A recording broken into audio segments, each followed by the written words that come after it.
বলছেন আন্ডারস্ট্যান্ডিং? না আসলে ম্যাডাম, না কি মিউচুয়াল আন্ডারস্ট্যান্ডিং করবো আমায় একটু বুঝিয়ে দিন আপনি। আপনি বলতে চাইছেন যে ওনার সঙ্গে সব সমস্যা মিটিয়ে হাসি মুখে বাড়ির কাগজ সই করে ওদেরকে দিয়ে আমরা পথে গিয়ে বসি, তাই তো?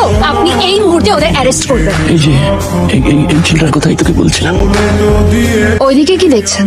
আমি আপনার সাথে কথা বলছি, আমার দিকে তাকান। দেখে তো মনে হচ্ছে না কোনো স্কুল কলেজে যাওয়া হয়েছে, সেই জন্য বড়দের কি করে সম্মান দিতে হয় সেই শিক্ষাটুকুও বোধহয় আপনি পাননি। তুমি ভুল করছো।